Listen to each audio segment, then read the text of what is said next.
Hallo, herzlich willkommen bei Lass die Sonne rein. Ich bin die Sonja. Ich möchte euch mit diesem Video von meiner energetischen Alleingeburt auf unserer Weltreise erzählen. Es war für mich ein ganz, ganz besonderes Erlebnis und ich möchte es nicht missen, euch davon zu erzählen. Wir sind vor 3 Jahren auf Weltreise gegangen und hatten eigentlich nicht vor, noch ein drittes Kind auf die Welt zu bringen. Aber dieses Seelchen wollte unbedingt kommen. Und das war ziemlich abgefahren, weil ich eigentlich noch eine Spirale drin hatte. Und eines Morgens habe ich in den Spiegel geguckt, das war in Bali, da waren wir gerade, habe ich in den Spiegel geguckt und gesehen, dass ich schwanger bin. Ich meine, ich hatte schon 2 Kinder davor auf die Welt bringen dürfen und irgendwie habe ich es gewusst. Und ich habe die ganze Zeit gewartet und gewartet und gewartet, bis irgendwie doch mal ein Test positiv ausgefallen ist. Es hat ziemlich lange gedauert und dann war das so, dass ich allein durch meine Feinfühligkeit und durch meine Medialität gesehen habe, dass die Seele, also der Funke von dem Seelchen, vorher schon da war. Und der Test hat ungefähr noch einen Monat gedauert, bis er positiv war. Das heißt, ich habe schon richtig, richtig früh gemerkt, dass ich schwanger werde.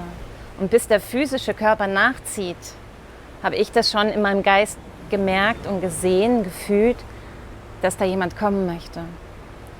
Und das war so ein abgefahrenes Erlebnis, weil ich vorher das nicht wusste, dass es das überhaupt gibt, dass der Funke sich als erstes meldet. Ja, und ich habe mir noch gar nicht so wirklich Gedanken gemacht, wie will ich mein Kind auf die Welt bringen. Und durch die Weltreise und den Menschen, denen wir dort begegnet sind, habe ich das erste Mal davon gehört, sowas wie eine Alleingeburt.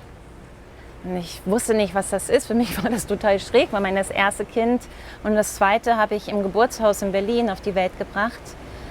Und dann stellte sich halt die Frage, was mache ich denn jetzt auf der Weltreise? Und ich bin durch andere Menschen auf die Idee gekommen, eventuell eine Alleingeburt zu machen. Und das Erste, was ich gemacht habe, war, ich brauchte Wissen. Ich brauchte super viel Wissen, um selber mich davon zu überzeugen, dass ich das auch auf jeden Fall schaffe. Mein guter Freund hat zu mir gesagt, als er gehört hat, dass ich mein Baby auf die Welt gebracht habe per Alleingeburt, dass es das Normalste der Welt ist, aber trotzdem nach Revolution klingt. Und genau so ist es. Und dadurch, dass ich mich belesen habe, durch mehrere Bücher mit vielen Müttern geredet habe, die auch eine Alleingeburt hatten, ich habe mir natürlich auch ein paar Videos angeguckt, die ich sehr wichtig fand für meine Entscheidungen. Deswegen hat es mich doch dazu bewegt, dieses Video auch für euch zu machen. Weil ich so dankbar war, dass es diese Videos online gab und es mir Mut gemacht hat. Und es war so, dass ich mich, dadurch, dass ich energetisch arbeite, die Möglichkeit hatte, mich mit meinem Baby zu connecten. Ich habe meinem Baby Fragen gestellt, inwiefern, was es denn möchte. Möchte es im Krankenhaus auf die Welt kommen? Möchte es mit einer Hebamme, mit einer Doula? Möchte es alleine auf die Welt kommen? Und mein Baby hat mir ganz klar recht früh gesagt, dass es allein auf die Welt kommen möchte. Ohne irgendeinen Zuschauer außer der Familie. Und es wollte keine Wassergeburt, es wollte auch keine Kamera eigentlich haben. Ne? Ich habe mir gedacht, ich werde bei der Geburt die Kamera laufen lassen, weil mir schon damals klar war, dass ich ein Video machen will für euch, aber mein Baby wollte das nicht. Ich habe für mein Baby auch ausgetestet, in welchem Raum es auf die Welt kommen möchte und was es alles braucht. Zum Glück hatte ich auch Freunde, die mir geholfen haben, die auch schon ziemlich viele Kinder haben und auch Alleingeburten hatten. Die haben mir eine Liste geschrieben, was ich für die Alleingeburt alles brauche. Und die Liste war Gold wert. Ich werde euch sehr gerne diese Liste, die ich für mich in der Alleingeburt hatte, unten in der Beschreibung zufügen. Ja, also die Alleingeburt, es hat eigentlich ziemlich lang gedauert, dadurch, dass ich mich auch entschieden habe, so wenig wie möglich zum Arzt zu gehen, ins Krankenhaus zu gehen, Vorsorge zu machen, weil ich das wirklich unnötig finde. Und ich weiß, dass dieser Ultraschall super laut für das Fötus, für mein Baby ist und es in Stress gerät. Und wenn du auf Weltreise bist in Bali, gibt es auch nicht so oft die Möglichkeit zum Arzt zu gehen. Und ich hatte das Vertrauen, weil ich allein schon mal 2 Kinder auf die Welt gebracht habe. Und durch die Connection mit meinem Baby war ich mir so sicher, dass ich das schaffe. Und dass es gut ist und dass es das Beste ist für mich. Dadurch, dass ich mitgekriegt habe, wann der Funken sich gemeldet hat, hatte ich eigentlich auch nicht wirklich richtig einen Plan gehabt, wann das Baby kommt. Für mich war der Moment, als ich in den Spiegel geguckt habe, der Moment, wo ich schwanger geworden bin. Und als ich die Tests gemacht habe, war die Zeit so weit auseinander. Deswegen wusste ich nicht wirklich den Termin. Und ich habe ziemlich lange auf mein süßes Baby gewartet, die inzwischen schon 1,5 Jahre alt ist. Sie ist so wundervoll. Und ich habe dadurch, dass ich den Termin nicht kannte, sehr, sehr, sehr lang auf sie gewartet und immer gedacht, so jetzt ist es gut, jetzt ist es gut. Und das Baby hat sich auch immer gemeldet und meinte, ja, es möchte auch gerne raus. Ich habe aber tatsächlich 2 Wochen übertragen. Meine Osteopathin hat mir erzählt, die ich beauftragt habe, nach mir zu schauen, dass es gut für mich ist, wenn ich mich zentriere, wenn ich mich in meine Mitte komme. Ja, weil die Balance war nicht richtig da. Ich habe mich ziemlich stark mit der Plazenta des Babys connected und sie meinte, das ist jetzt gerade nicht so gut, wenn ich jetzt das Baby gebäre, sondern dass ich wirklich es begreife, dass die Plazenta dem Baby gehört. Auch wenn ich das wusste, klar weiß ich, dass die Plazenta zum Baby gehört und dass sie mit raus muss. Aber irgendwie mein tiefstes Inneres war ein bisschen damit verschmolzen. Und da habe ich mehrere Tage damit verbracht, mich so mit mir zu connecten und mit dem Baby und das Baby mit der Plazenta zu connecten, bis die Osteopathin dann irgendwann sagte, so Sonja, jetzt hast du mein Go, jetzt kannst du dein Baby auf die Welt bringen. Ich habe kurz, ich glaube 1 Monat, 2 Monate, bevor die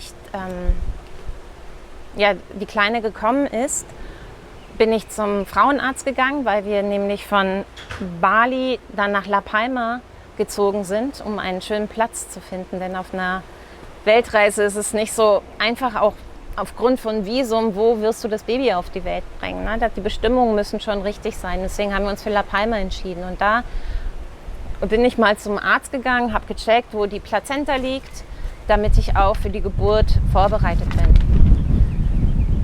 Dieser Arzt, der war super. Der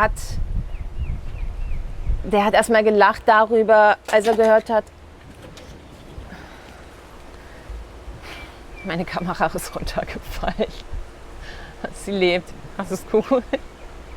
Der Arzt hat gelacht über die Vorsorgetermine in Deutschland, in Anführungsstrichen. Also gelacht hat er nicht, er hat eher geschmunzelt, weil das einfach so viele sind. Und er meinte selber, dass das nicht nötig ist. In manchen Ländern gibt es 3 Vorsorgetermine. Und deswegen, auch mein Bauchgefühl hat gesagt, so, alles ist gut.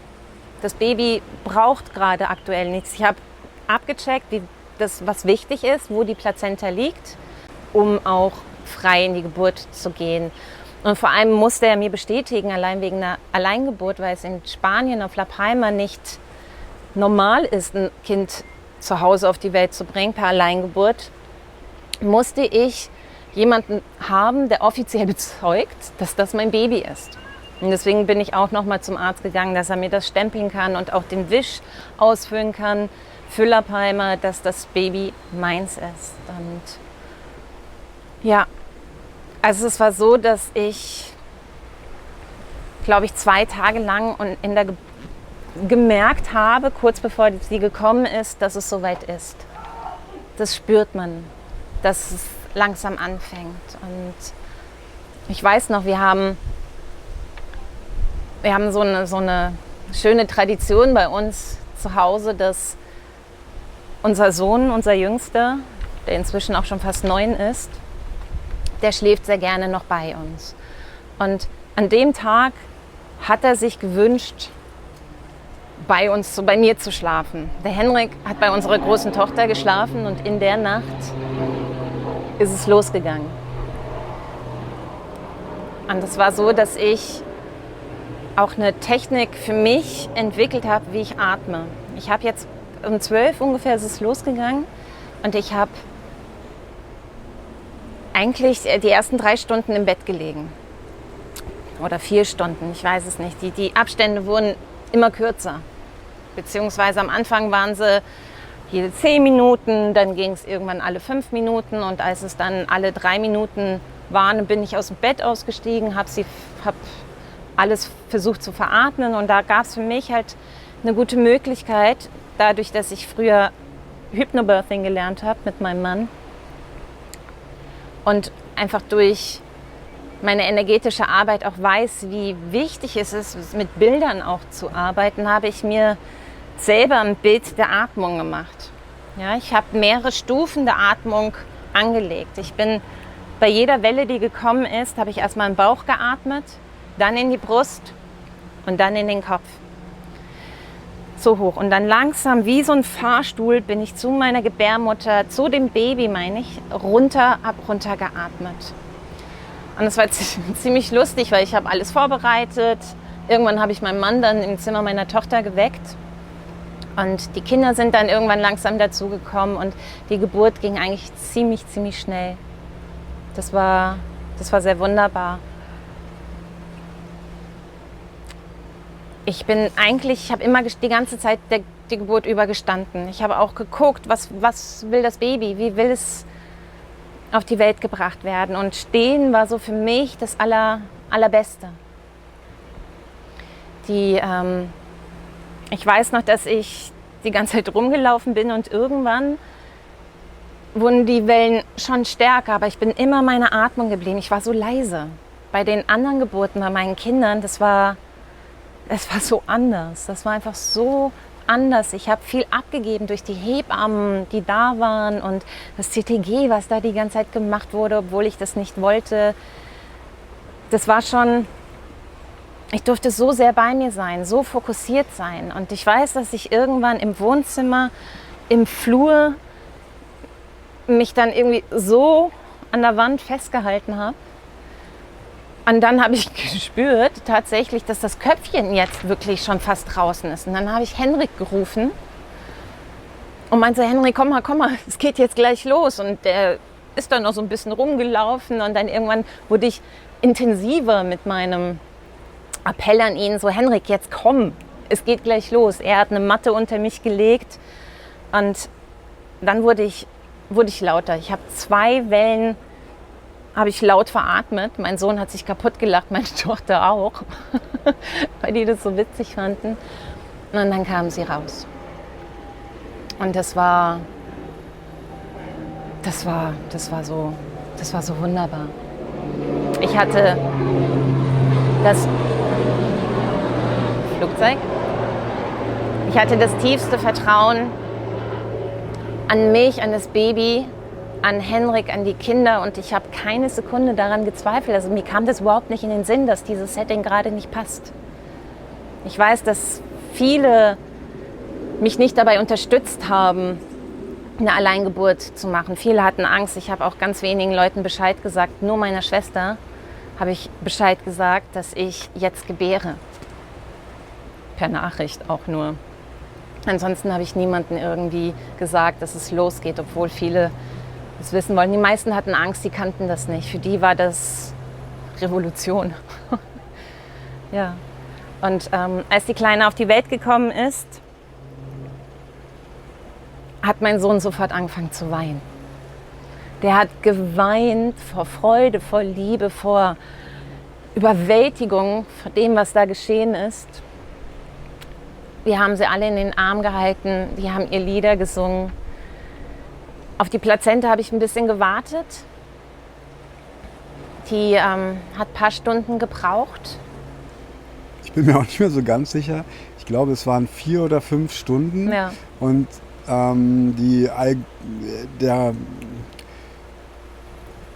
man sagt, nach 5 Stunden sollte sie sich lösen.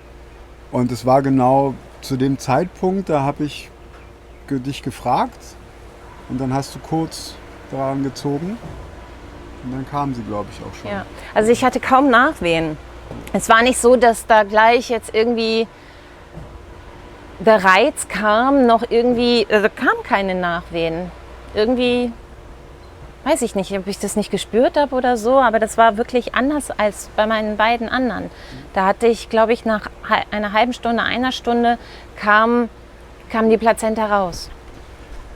Du hast aber auch, beziehungsweise wir haben aber auch die Nabelschnur die ganze Zeit an der Plazenta dran gelassen. Genau, also das wollte ich auch noch erzählen. Also es war so, dass wir auch da ausgetestet haben, was braucht das Baby, wie lang sollen wir sie abschneiden, wann nicht. Und es war ganz klar, dass wir gewartet haben, bis wirklich das ganze Blut aus der Plazenta wieder zum Baby gekommen ist, weil das Blut in der Plazenta gehört dem Baby. Und wenn ich es abschneide, dann kriegen die Kinder Gelbsucht und ich nehme denen das meiste Blut weg. Und deswegen haben wir gewartet, bis die Nabelschnur komplett weiß war. Komplett weiß. Es gibt da wirklich auch Unterschiede. Googelt mal, guckt euch das mal an, wie die Plazenta noch die Nabelschnur noch voller Blut aussieht und wie sie dann aussieht, wenn das Blut wieder zum Baby gelangt ist. Und da haben wir ziemlich lange gewartet. Also es waren, glaube ich, 9 Stunden. Dann erst haben wir abgeschnitten.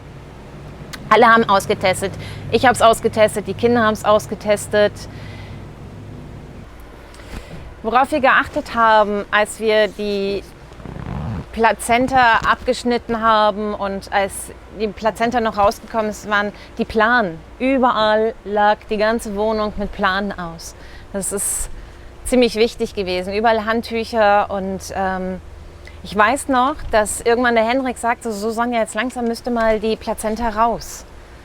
Und ich weiß, ich habe mich dann einfach hingekniet, so als ob ich Pipi machen würde, und habe die Plazenta dann praktisch rausgedrückt. Und es ging eigentlich dann auch ziemlich gut. Also man muss nicht in Panik verfallen, wenn keine Nachwehen kommen oder der Körper macht das. Vertraut auf euch, bleibt ruhig, bleibt in eurem Urvertrauen, in eurer Liebe. Und ja, ich hatte das Glück, dass niemand mir wirklich reingeredet hat und mich in irgendeine Angst gebracht hat. Ich durfte immer in meinem Gefühl bleiben. Und das hat mich letzten Endes auch so stark werden lassen, weil ich von außen nichts hören wollte. Ich wollte keine Meinung hören. Ich habe wenigen erzählt, was ich vorhabe, nur ganz im engen Kreis. Sonst habe ich immer nur erzählt, ich mache eine Hausgeburt.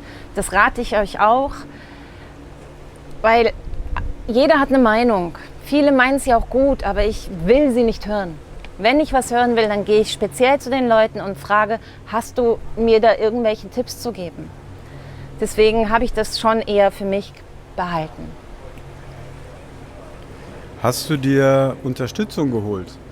Na, die Unterstützung war mein Ehemann, der mich energetisch behandelt und begleitet hat bei jeglicher Welle.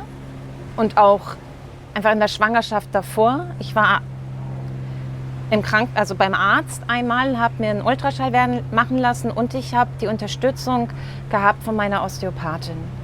Und natürlich Informationen durch Internet, Bücher. Es gibt ja von Sarah Schmidt, glaube ich, hieß sie, die Alleingeburt, das Buch. Hat mir geholfen, das fand ich super.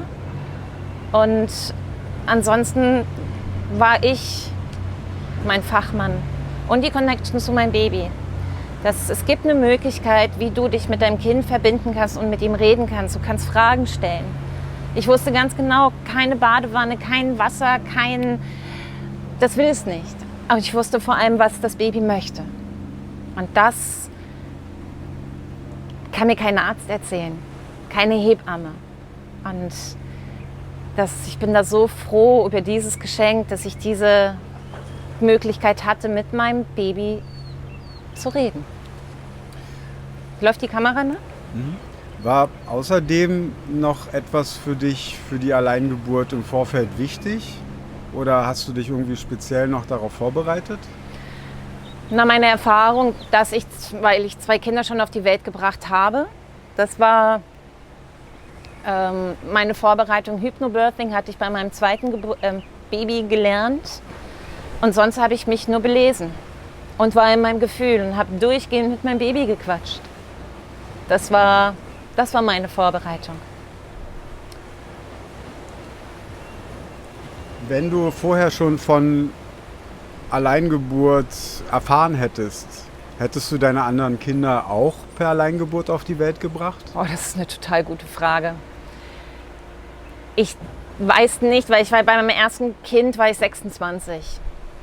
Und hätte ich damals die Möglichkeit gehabt, wie jetzt, dass ich diese Connection zum Baby aufbauen kann, dass ich energetisch mit meinem Baby reden kann und gewusst hätte, was es gibt und schon so stark wäre wie jetzt und nicht so viel im Außen wäre, möglich. Aber ich denke, ich bin jetzt 39, ich war 37, als die Kleine auf die Welt gekommen ist. Und ich denke, diese Reife hat mir natürlich geholfen. Ich kann diese Frage schwer beantworten, weil es wichtig ist, wie sehr bist du bei dir, wie sehr bist du in deinem Vertrauen. Und ich war früher nicht so in meinem Vertrauen, ich war viel im Außen früher noch. Und diese Stärke, die habe ich jetzt. Aber ich weiß, dass, falls ich nochmal schwanger werde, oh, bitte nicht, weil 3 reichen mir. Ich möchte ungern ein 4. haben. Aber falls das nochmal passiert, weil das Sehchen unbedingt kommen möchte, ist für mich ganz klar, es kommt nur noch eine Alleingeburt für mich in Frage. Auch nachdem ich das erlebt habe, es hat mich so stark gemacht und ich bin so stolz auf mich. Bei den ersten 2 Geburten, die waren nicht gut. Ich habe so viele Stunden gebraucht. Ich habe letzten Endes 28 Stunden bei meinen ersten 2 Geburten Wehen gehabt oder Wellen gehabt. Bei der jetzt war das bei der ersten Sache, die ich gemerkt habe, und ich bin sehr feinfühlig, ne, waren es ein paar Stunden. Ich glaube, ich habe 6 Stunden, 7, 8, ich weiß, irgendwie so in dem Zeitraum da war das Baby da. Und das hat mich einfach sehr stark gemacht und ich durfte erleben, wie kraftvoll ich bin. Das hatte ich bei den ersten 2 nicht. Es hat mich zu einer ganz, ganz selbstbewussten Frau gemacht und ich bin so dankbar für diese Erfahrung. Also wirklich, ich danke meiner Tochter sehr, diese Stärke im Gefühl zu haben. Das war schon sehr bewegend für mich.